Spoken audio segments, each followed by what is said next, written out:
Guys will literally be like, I'm just not ready for a relationship, and they're 35 years old. I'm like, you're not ready. What were you waiting for to be ready? Being completely bald? You still have a little too much hair to be in a relationship. What could you possibly be waiting for?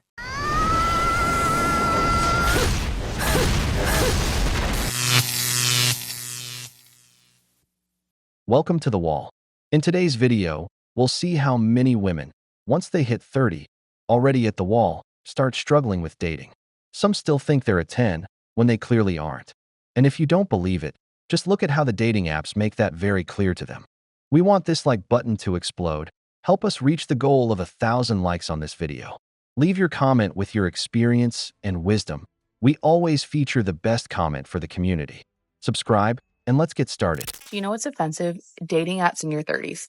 Do you know what's more offensive? When the people in your life who are in relationships or married or dating look at you with pity and they say, just keep trying. Your time's coming. It'll happen when you least expect it. Just get out there and meet people. No.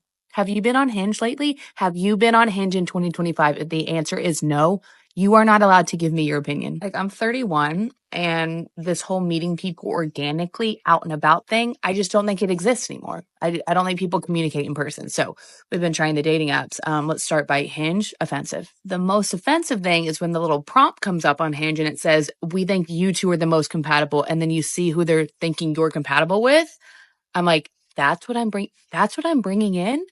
So it's a me issue. And then we have Tinder. Tinder is only good if you're overseas and you're in Europe. And that's really if you want to hook up with a hot European man. They are very sexy. But like in America, you're going to get kidnapped and you won't be alive if you go on Tinder. And then we have Bumble. Bumble's a lot of work. I don't like to do all the work. I feel like I have to do so much work in my real life as a girl. No, I don't want to message you. I'm sorry. And last but not least, we have this magical app called Raya, which is like very exclusive. All the people not on Raya, they want to be on Raya. Let me tell you, no, you don't. You don't want to be on Raya. They're matching you with people in Dubai, people in freaking Australia, people in Europe. No one where you live. And then if you do come across someone where you actually live and you do match with them, no one speaks. No one speaks. And if you do match with someone and you message them and they respond or vice versa, you're never going to meet up. Raya is not for that. Raya is to see what famous person you come across, see if you can match with them. Maybe you'll hook up with them and have a good story, and that's that. And welcome to dating in 2025. So if you're not on a dating app, congratulations. Life is great. Do not give me your opinion.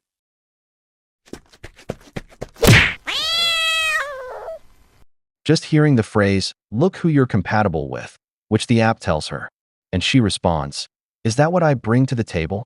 You can already imagine what she's looking for. The app doesn't insult you, it reflects you. The algorithm has no feelings, it has data. If it matches you with an average man, it's because you're in that range. Do you know why dating apps don't work for many women? It's not because there aren't men, it's because many think they're a 10 and believe they deserve a 10. And that kind of man only makes up 10% on the apps. What's frustrating isn't the lack of options, it's that the market puts you in your place. And many can't handle that. The illusion breaks when the guy you like doesn't choose you, and the one who chooses you isn't someone you like. But woman, you're average, you're 31 years old. You're already at the wall. And the wall doesn't forgive. What's your age? I'm 35. Why do you think you don't have a relationship right now? Honestly, I'm very educated and I'd like someone on that level. When you say educated, give me the stats. I'm a lawyer. I have a law degree and I have a master's. So I feel like I need someone on that level at least to be able to have intellectual conversations. But do you think if you met a man who had those same stats and you didn't have any, that he would be looking at you the same way? Well, that's why for women it's harder, we want to date on our level or above, and men will take on their level and below. And the higher up you climb, even on the education or salary ladder, it's harder to find someone equivalent or higher. So in other words, men usually tend to settle in relationships. I don't think so. I think it's just, woman wants an alpha. Right? And for men, they're not looking for an alpha necessarily. But break down the psychology for me. Why do you ladies as a woman want a man who is either on the same level or superior to you in whatever sense? Well, it's because you respect them more. You know, you want a guy that you can look up to, essentially. And when you look up to someone who's smarter than you, who has more going, like more income, more education, everything, it creates like a healthy dynamic within a relationship. You know, like a woman is safe to be a woman and sink into her feminine energy. Stop it. Get some help. Just from the look her friend gave her, with a face saying she demands too much, everything is clear. This is the typical mindset of many educated women. They always want a man taller than them in every way, and they completely forget what a man is actually looking for. Based on what she describes, she's looking for a guy who's already established, probably her age or older, making 5 figures, and who also meets her physical standards. The problem is that this type of man isn't looking for a copy of himself. A man like that is looking for a young, feminine woman who inspires him peace and who, if he wants a family, can give him a child. Whether she has a career or not rarely truly matters to him. Women like that almost always end up at the wall. Why? Because they ignore the average man while chasing a list of unrealistic demands. You're gonna find them. You're so young. You have time. Look, you don't have to reassure me because at this point, I don't even want to find him. I don't want to find him. And I'm okay with not finding him. Why? Because it's just so funny when you say to someone like, I have accepted that maybe I'll never get married. Maybe I will never have children. Maybe I will never find my person. People are like, oh my God, no, don't say that.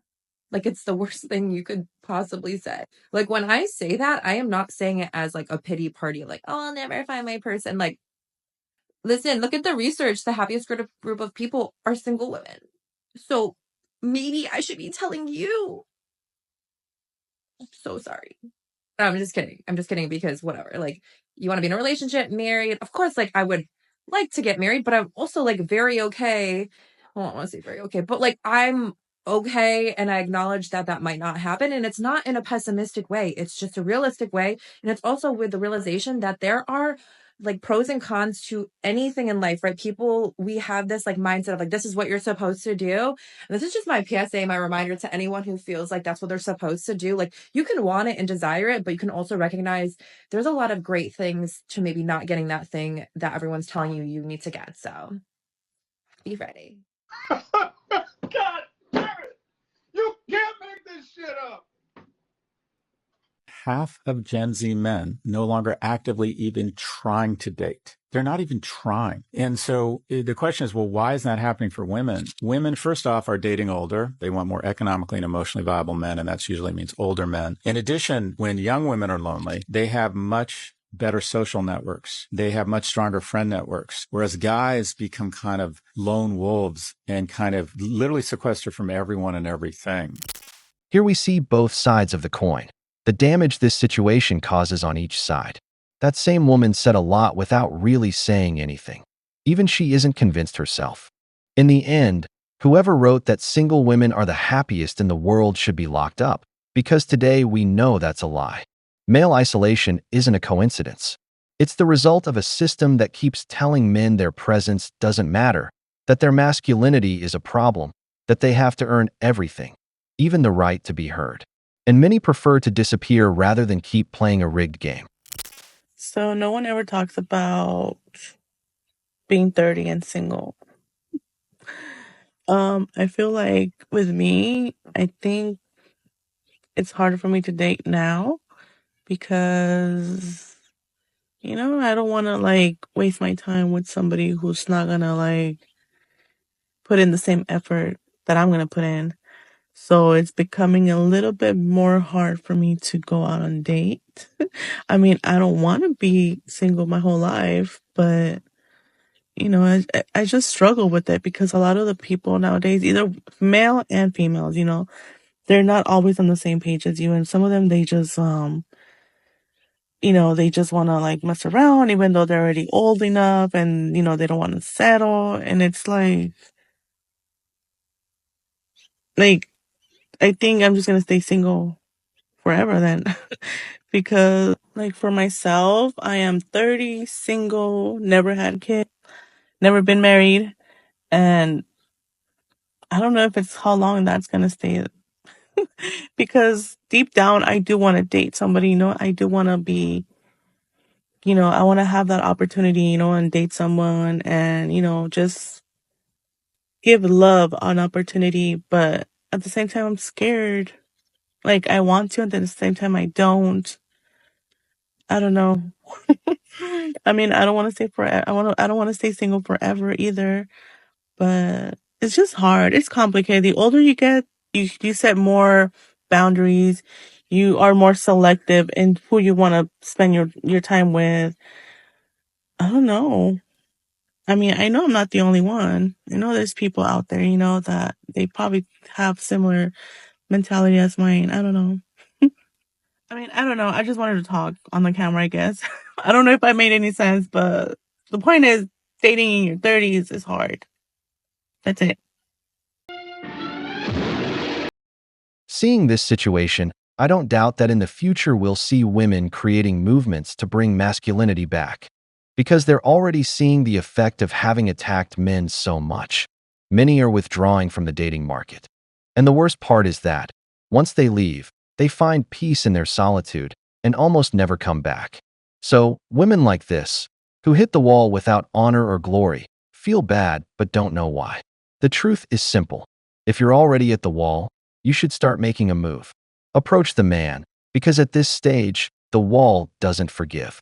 I'm a little hesitant to make this video because I don't want to overshare, but at the same time, the last videos that I posted about Toronto dating, a lot of girls told me they really resonated with them and they've had similar experiences. So here's my Toronto dating update. On 2 dates. Literally when I came here, I thought that I was going to be going on dates every week with different guys and finding my person. But honestly, it's been really disappointing. So go back and watch my other one where you'll see kind of what happened. And then since then, I went on another date with one guy. I actually met him at a bar when I was here in September, and we kept in touch since then. And then he asked me to go out for a drink one night. It was a Saturday night, and had such a good time. I was so funny because I was telling my friends, I was oh my God, he bought my drink. He was asking me questions. He held the door for me. He walked me home, literally the bare minimum. I liked him. I wanted to see him again. And he was messaging me every single day, throughout the day, multiple messages, but he never asked me to hang out again. And eventually I had to just stop responding to him because I was always wondering, when is he going to message me again? Is he going to ask me to hang out? It was just too much, and it just took up too much of my brain space. I felt so distracted, and I'm just I need to cut this off. So thank God that I did that because he still hasn't asked me to hang out. And even if he asked me, I'd say no at this point. And then there was another guy more recently. We were supposed to go on a first date, hadn't met him before. And we could just not align on a time. I don't know. We'll see what happens there. I'll go out with him if it works out, but I'm not going to bend over backwards and change my schedule because I've done that before where I deprioritize my friends when I had a boyfriend, and I'm not doing that this time. But in general, my kind of feeling of dating right now is it just takes up so much of my energy, and I'm and for what? I'm making myself anxious over what does this message mean? Oh, they looked at my story. Does that mean they want to hang out with me, but they're not asking me? I'm it just seems every time there is even a guy in the picture, I think about it way too much. And then when I'm focusing on myself and my friends, I just feel I don't have a care in the world. I'm so happy, so carefree. So I don't know what I'm going to do. I'm still open to dating, but I don't really know if it's my priority right now. Anyway, let me know what struggles you girls are going through. I'm sure we're all going through the same thing, and stay tuned for more updates. I'll see you guys in the next one. Bye. I don't know what mindset many women have when looking for a partner. If your intention is to go out with several guys and then choose the best one, like it's a raffle, then you're really not looking for someone. You just want the dating experience, not the guy himself. That guy who texted you and with whom you felt the date went well, why didn't you suggest seeing him again? You could have said clearly, "I'm free Friday, do you have plans?" If you were truly interested, that's what you should have done. You probably didn't because it's the bare minimum instead of adapting to the present situation. Another important thing for any man watching this, if a woman you're interested in gives you her number, your goal should be to set up a date within the first week. I mean something simple, like coffee. Don't stretch the conversation out too long because you risk losing her interest or ending up in the friend zone. Unless she has an extremely demanding job, the purpose of messaging is to get you to a real meeting. We've reached the end of the video, but before we go, the questions are for you. Do you think many women today are really looking for a relationship, or are they just seeking validation through casual dating? Men, be honest. How many times has a chat conversation with a woman never gone beyond that because a date was never set? If you enjoyed the video, make sure to give it a thumbs up, subscribe to the channel, and hit the notification bell. Your support means the world to us and motivates us to create more content. Stay tuned for the next exciting video from the wall.